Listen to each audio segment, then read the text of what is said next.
बिस्मिल्लाहिर्रहमानिर्रहीम। मैं हूँ जी ज़मीर फाकी और मेरे साथ तारिक खुर्शीद साहब मौजूद हैं। उस पर मामूल हम जो हमारे इशू होते हैं ताज़ा तरीन उन पर भी बात करते हैं और कुछ माजी के किस्से भी सियासी जो हैं उससे भी हम साथ साथ लेकर चल रहे हैं।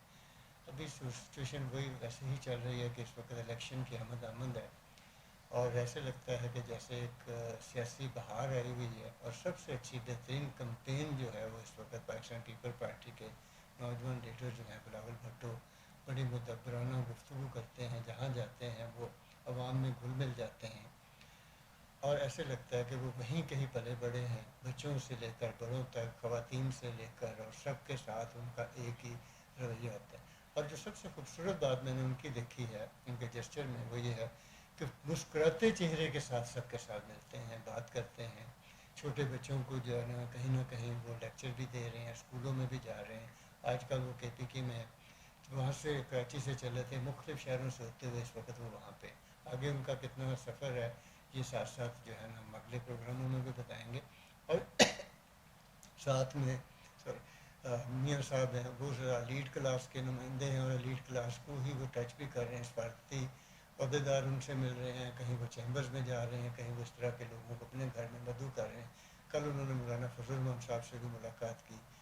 PTI भी कहीं ना कहीं थोड़ा बहुत अपने आप को कोशिश कर रही है कि वो भी किसी तरह से इलेक्शन में अपने आप को सामने लेकर आए।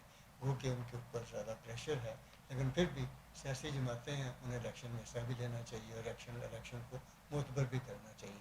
इसके साथ साथ हमारे यहाँ जो नई एक अब पिछले कुछ अरसे से ये चली है कि हम जो लोग हैं घरों में घुस गए हैं, हमारा मीडिया घरों में घुस गया, घरों में घुस कर उनके जो ज़ाती जो निजी ज़िंदगी है उसको हम चस्के ले लेकर जो है वो सुना भी रहे हैं। और फिर शायद वो लोग ऐसा सुनना भी चाहते हैं। ये तारिक साहब बताएंगे कि सोसाइटी की नफ्सियात क्या है, समाज क्या सुनना चाहता है, उसी तरह का मीडिया होता है, इसलिए सारी ये बातें आती हैं। तो हमें मतलब जो है ना वो इस पे हम बात करेंगे आज तारिक खुर्शीद साहब से। तारिक साहब ज़रा ये जो सिचुएशन चल रही है इसको ज़रा थोड़ा सा देखिए किस तरह से इसमें देखिए मैं वही से बिलावल से शुरू करता हूँ। जी बिलावल दो तीन बातें बड़ी अहम है उनके जो उन्होंने KP का दौरा किया है। एक तो ये है कि पहले कन्वेंशन इस्लामाबाद से उन्होंने स्टार्ट किया और वो दीप तक गए हैं। ये बेसिकली जो है कारकुन के कन्वेंशन थे और रैलियाँ थी जो जलसों में बदल गई। और इसमें वो जो आपने बात की वो बिल्कुल सही है कि पीपल्स पार्टी अपनी सियासत उसकी है ये कि पीपल्स पार्टी एलीट की जमात नहीं है। पीपल्स पार्टी आम मतलब किसान, मजदूर और आम आदमी की पार्टी है। और इसी हवाले से भुट्टो साहब ने जिस वक्त पीपल्स पार्टी की बुनियाद रखी थी ये बात तय हो गई थी कि पीपल्स पार्टी की ओरिएंटेशन जो है वो अवामी होगी जी तो वो अवामी रंग जो है वो भुट्टो साहब के बाद अब बिलावल की भी उसमें नज़र आ रहा है कैंपेन में। दूसरी बात आपको याद होगा हमने कहा था कि पीपल्स पार्टी के भुट्टो साहब का एक कमाल ये था कि वो जिस वक्त इस तरह के जलसे करते थे या कन्वेंशन करते थे तो वो डाइस जो है वो और माइक जो है वो कारकुन के हाथ में आ जाता यस था। तो भुट्टो साहब के बाद बिलावल जिस वक्त बाहर निकले हैं तो पहली बात तो ये है कि उन्हें पूरी तरह अंदाज़ा है कि पार्टी में एक कह लीजिए ग्रुपिंग हुई है अच्छा और उस ग्रुपिंग का कुछ करना है। और दूसरे ये कि उन्हें पता है कि कारकुन जो है उसके बहुत सारे ग्रीवेंसेस हैं। तो आपने देखा कि वो कारकुन को डाइस दिया जा रहा है और कारकुन जो है आके अपनी मतलब क्या कह रहे हैं अपनी बात रख रहा है और बता रहा है कि किस तरह पेशावर के कन्वेंशन में कारकुन ने जिस तरह सारी सिचुएशन खोली और बिलावल साहब को मुखातब करके कहा कि ये बहुत बड़ा जलसा है लेकिन ये 4 गुना हो सकता था अगर जो है कारकुनों का ख्याल किया जाता और पार्टी जो है वो ऑर्गेनाइज करती और सारे कारकुनों को। तो बात एक तो कारकुन को बात करने का मौका मिल रहा है उसको अपने लीडर के सामने बात करके वो एक उसकी लीडर के साथ एक कह लीजिए कि ताल्लुक कायम हो रहा है। और सेकेंडली ये कि पीपल्स पार्टी पुराने तर्ज सियासत पे लौट रही है। लौट रहे इसी तरह पीपल्स पार्टी अभी तक बहरहाल मुझे यकीन है कि वो डेफिनेटली मतलब ये काम भी करेंगे कि वो एक मैनिफेस्टो भी जारी करेंगे जिससे वो बताएंगे कि किस तरह वो इस मुल्क के मसाइल को हल कर सकते हैं। यानी नया मंशूर होगा आपका, जी, ये मतलब जो पहले उसको रिव्यू इलेक्शन मंशूर जिसमें कहते हैं। पीपल्स पार्टी जो है वो उसका खासा रहा है कि वो इलेक्शन के मौके पे ना सिर्फ अपने टारगेट्स का ऐलान करती है बल्कि ये भी साथ एक समरी देती है किस तरह वो उन टारगेट्स को अचीव करेगी। सही। तो फिलहाल तो बिलावल का कैंपेन जो है उसको कामयाब कहा जा सकता है और बुनियादी तौर पे वो पीपल्स पार्टी की कह लीजिए कि उसी तर्ज सियासत की रिवाइवल होती नज़र आ रही है। पहले यहाँ पे एक और बात क्लियर कर दूँ, यहाँ जो इस्टेब्लिशमेंट का काम है उसके बारे में भी बात करना चाहूँगा कि 2018 में जो इलेक्शन हुए थे उसमें बुनियादी तौर पे जो फ़र्क था वो ये था कि पीपल्स पार्टी और नेशनल अवामी पार्टी को उसमें काम ही नहीं करने दिया गया था। वो दोनों इलेक्शन में ऑलमोस्ट हिस्सा ही नहीं ले सके थे, कैंपेन कर ही नहीं सके थे, इसलिए कि वो उनके लीडरान को मारा जा रहा था। मोहतरमा बेनज़ीर भुट्टो की शहादत के बाद तो बिल्कुल ही पीपल्स पार्टी के लीडरान इस हवाले से खौफजदा थे कि ना सिर्फ अपनी जान को खतरे में डालना है बल्कि बहुत सारे सियासी कारकुनों को। कारसाज का वाक़या जो है उसकी हाल ही में पीपल्स पार्टी ने उसको लोगों तक लेके गई, दोबारा उसकी याद बनाई है। तो उसमें वाज़ेह तौर पे बीबी के अलावा बेशुमार कारकुन जो हैं उस बम धमाके में कारसाज में मारे गए थे। बीबी बच निकली उस वक्त और वो रावलपिंडी में उनको टारगेट कर लिया गया। तो ये बिलावल की दलेरी है कि उन्होंने केपी से जो सबसे ज़्यादा वनरेबल है बम धमाकों और तालिबानाइजेशन का, वहाँ से स्टार्ट लिया और पब्लिक में साथ घुल मिल के उनकी बातें सुन रहे हैं, उनसे तल्लक कायम कर रहे हैं। तो ये एक तो उस खौफ से भी पार्टी निकलेगी कि जो है वो कैंपेन करने का जो इस्टेब्लिशमेंट मौका दे रही है उससे वो पूरा फ़ायदा उठाएगी और इस्टेब्लिशमेंट को इसका क्रेडिट देना चाहिए कि वो इस दफ़ा कम अज़ कम ये तो मौका फ्राहम कर रहे हैं कि तमाम तीनों सियासी जमातें जो हैं वो बराबरी की बुनियाद पर जाके लोगों से रब्ता कर सकें।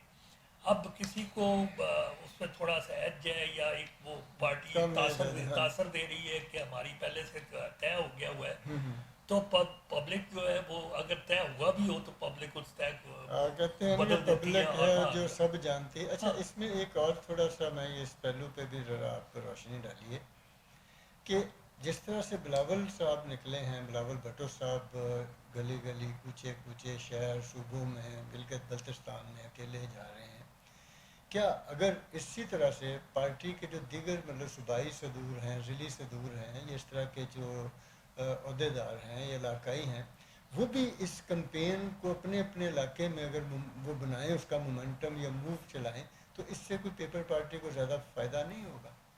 नहीं, मैं इसमें ये कहना चाहूँगा कि पीपल्स पार्टी सिंध की हद तक तो जो लोकल लीडर हैं वो अपना असर रसूख रखते हैं और वो कैंपेन कर सकते हैं, लेकिन बाकी 3 सूबे जो हैं उसमें बलूचिस्तान की जो कह लीजिए कि सूरत हाल है वो थोड़ी सी मुख्तलिफ है बाकी 2 से। तो ये 2 सूबे पर्टिकुलरली पंजाब और केपी के, इन दोनों में पीपल्स पार्टी कदरे कमज़ोर समझी जाती है।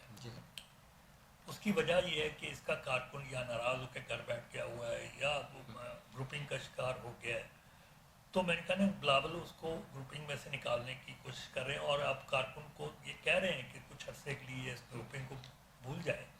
मेरे ख्याल में एक बात और बिलावल को यहाँ पे बिल्कुल कैटेगोरिकल कहनी चाहिए कि अगर ये कारकुन जो हैं इलेक्शन तक अपनी इस तकसीम को या इस ग्रुपिंग को भूल जाते हैं, तो कल जिस वक्त बिलावल वज़ीर आज़म होंगे तब भी वो कारकुन को वो मौका देंगे कि वो उनके सामने अपनी दिल की बात कर सके और अपना जो मौक़िफ़ है वो उनके सामने रख सके। क्योंकि कारकुन के ज़हन में अगर ये हुआ कि ये इलेक्शन के बाद फिर हमारे लीडर जो हैं हमें अवेलेबल नहीं होंगे, تو پھر تو اسے یہی موقع ہے نا کہ وہ آ کے ڈائس پہ اپنا دکھڑا روئے.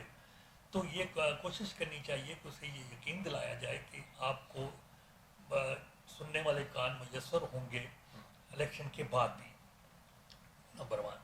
دوسرے آپ جو بات کر رہے ہیں وہ پنجاب اور سرحد میں اس لیے نہیں ہو سکتی, میں نے کہا کہ وہاں ایک تو وہ جو جس گروپنگ کا ذکر کیا جا رہا ہے وہ موجود ہے, دوسرے اس قد کاٹ کا لیڈر کوئی بن نہیں پایا جو اس قابل ہو کہ وہ اپنے طور پہ کوئی کمپین کر سکے. یہ لوکل اپنی اپنی کانسٹیٹنسیز میں, یا کہہ لیجئے کہ کسی حد تک جیسے جو رضا گیلانی ہے وہ ملتان اور اس ایریا میں ساؤتھرن پنجاب میں, اور راجہ پرویز اشرف لیکن ہم دیکھتے ہیں کہ پاکستان پیپل پارٹی میں لیڈرشپ کی کمی نہیں ہے. آپ کے بالکل پاس نہیں ہے, ہر ضلع میں بڑے لوگ موجود ہیں, بالکل ہے, اچھے بولنے والے ہیں, اچھی بات کرنے والے ہیں, اچھا وہ لے کر لوگوں کو چلنے والے ہیں. تو یہ تو کوئی کمی نہیں ہے. اب ظاہر کمی کہیں نہ کہیں شاید یہ جو گروپنگ کی شکل آپ بتا رہے ہیں اس سے ختم ہونا چاہیے. اس کے لیے میرا خیال ہے بلاول صاحب کا یہ جو پورا ایک ٹور ہے یہ وہی اس کی ایک کڑی ہے. لیکن باقی جو لیڈر ہیں ان کو بھی اپنی اپنی سطح پہ نکلنا چاہیے. وہ بھی نکلیں گے ڈیفینیٹلی. انہوں نے کہیں نہ کسی کانسٹیٹنسی میں الیکشن لڑنا ہے, اور میں نے کہا جس طرح یسر گیلانی ساؤتھ میں نکلے ہیں اور انہوں نے وہاں پہ کمپین کی ہے. بلاول ابھی پنجاب میں نہیں آیا. جی ابھی نہیں آیا. پنجاب میں ہی آ کے ایکچولی پتہ چلے گا کہ پیپلز پارٹی کو اقتدار ملے گا یا نہیں ملے گا, کیونکہ پنجاب اصل میدان ہے جہاں پہ پیپل پارٹی کو بھی اپنی کارکردگی دکھانی ہے. نون لیگ کی بھی ساری امیدیں پنجاب سے وابستہ ہیں, اور عمران خان کی بھی ساری امیدیں پنجاب سے وابستہ ہیں. اب عمران خان سے کتنا اسپیس جو ہے چھینی جا چکی ہے, اور وہ چھیننے والا بلاول ہے یا میاں نواز شریف ہے یا عمران آج بھی اسی طرح مقبول ہے, یہ فیصلہ تو عوام کریں گے. لیکن اس کے باوجود یہ ہے کہ بلاول جب یہاں آئیں گے تو آپ بالکل ٹھیک کہہ رہے ہیں, لیکن لیڈرشپ جو یہاں کی لوکل ہے وہ بھی بلاول کی آمد کا انتظار کرے گی, کیونکہ جو مرکزی لیڈر ہوتا ہے اس کی اٹریکشن اور ہوتی ہے, اور لوگ اسے سننا چاہتے ہیں, لوگ اس سے بات کرنا چاہتے ہیں, لوگ اس سے تعلق بنانا چاہتے ہیں. تو وہ جس طرح آپ کو کے پی میں نظر آیا ہے کہ بلاول جب گیا لوگوں کے پاس کارکنوں سے ملا ہے تو ان کا ایک ڈائریکٹ تعلق بنا ہے لیڈرشپ کے ساتھ. جہاں تک بلوچستان کا تعلق ہے وہاں پہ شاید چور توڑ کی سیاست ہے, اور اس میں آصف زرداری ہی مرکزی کردار ادا کریں گے. ٹھیک ہو گیا سر. اچھا اب مطلب یہ آخری جو 1-2 منٹ ہیں اس میں ذرا یہ جو ہم گھروں میں گھس کر لوگوں کی خواتین کے جو اور ان کے یعنی کہ بیڈ روموں تک ہمارا میڈیا اور ہم سارے لوگ تقریباً گھس چکے ہیں اور چیزیں لے رہے ہیں, یہ کون سا طرز سیاست ہے اور کیا اس کی ہمارے یہاں ضرورت ہے اس طرح کی سیاست؟ یہ اس کی مذمت کی جانی چاہیے, لیکن یہ طرز سیاست جو ہے اس کو عمران خان نے رواج دیا تھا, اور آج وہ مقافات عمل ہے. مطلب اس کو تھوڑا سا پیچھے لے جائیں تو آپ کو یاد ہوگا نون لیگ بھی کرتی نون لیگ کے مطلب بے شمار لوگوں لیکن نون لیگ میں وہ جو لوگ یہ کیا کرتے تھے نا, وہ اپنا شیخ رشید ہو یا وہ تھے اور ہاں وہ سارے بھی ان میں سے اکثریت جا کے عمران کے ساتھ ہی مل گئی تھی. تو یہ جو طرز سیاست ہے یہ غلط ہے, اس کی مذمت کی جانی چاہیے. اور لیکن ایک اور بات, جو میڈیا ہے نا اس کے پاس اتنے چینلز جو آپ نظر آتے ہیں آپ کو, اور آپ کو یہ بھی نظر آتا ہے کہ سب سے آسان کام ہے جس طرح میں اور آپ بیٹھے ہیں, ہم باتیں کر رہے ہیں اور یہ پبلک اس کو دیکھ رہی ہو, یا اسی طرح آپ 3-4 پارٹیوں سے لوگ اٹھا دیتے ہیں اور ان میں جان بوجھ کے کنٹروورسی پیدا کرتے ہیں اور پھر اس کی ریٹنگ آتی ہے. لوگ اپنی خواہشات کو زبان دینا چاہتے ہیں, اور یہ جو آپ کو نظر آتا ہے یہ تجزیے نہیں ہوتے, یہ ایکچولی لوگوں کی خواہشوں کو بیان کیا جا رہا ہوتا ہے, اور ان کے اپنی اپنی حوالے سے کسی نہ کسی سیاسی جماعت سے وابستگی ہے جو وہ چھپا بھی نہیں سکتے. آپ کو بات کر ایسے لگے گا کہ مثلا میں جیو پہ ارشاد بٹی جب بات کیا کرتے تھے تو کہتے تھے کہ ہماری حکومت, آپ کی کیسے حکومت ہے, آپ تجزیہ کار ہو. اسی طرح اور بھی لوگ اس طرح بات کرتے ہیں تو ایسے لگتا ہے کہ وہ شاید اس جماعت کی نمائندگی کر رہے ہیں, حالانکہ تجزیہ کار کا کام جماعت کی نمائندگی کرنا نہیں ہے. یہ جماعت کی نمائندگی کرنا ان کے لیڈران کا کام ہے, اور وہ آئیں اور اپنی موقف رکھیں. لیکن یہ کیونکہ لوگوں کی خواہشات ہیں اور ان خواہشات کو مطلب ذرائع ملتی ہے, اس کی ریٹنگ ملتی ہے، اس وجہ سے میڈیا اسی پہ لگا ہوا ہے۔ بہت شکریہ طارق رشید صاحب، یہ لوگوں کی خواہشات ہیں، اور جو خواہشات جو لوگ کہنا چاہتے ہیں جب لیڈر اس کو بیان کرتا ہے تو وہ ایک زبان رد عام بھی ہو جاتی ہے۔ دوسرا، کیونکہ ہمارا جو میڈیا ہے بنیادی طور پہ مطلب اب آپ اندازہ لگائیے کہ اس وقت میڈیا کا پھیلاؤ اتنا زیادہ ہو چکا ہوا ہے کہ ہمارا جو مین اسٹریم میڈیا ہے وہ کہیں پیچھے جا چکا ہے، اور یہ جو دوسرا مطلب میڈیا ہے، اگر اس میں سوشل میڈیا ہے، باقی سارے یہ بہت آگے جا رہے ہیں، ان کی باتیں، ان کی خبریں، ان کے اپنا تجزیہ آپ سنیں، بلکہ مین اسٹریم کا میڈیا بھی یہاں سے بہت ساری خبریں لے رہا ہے۔ تو یہ ہمارے میڈیا کو بھی سوچنا چاہیے کہ اس طرز صحافت کو وہ کب تک اور کتنی دیر تک قائم رکھیں گے۔ ریٹنگ میں آپ نے معاشرے کو برباد کر کے رکھ دیا ہے۔ اس وقت ہم نہ تحمل میں کسی جگہ پہ ہیں، نہ رواداری ہے، ہماری سوسائٹی میں ایک نفرت اور تناؤ کی شکل پیدا ہو چکی ہے، جگہ جگہ لوگ آپس میں لڑ رہے ہیں۔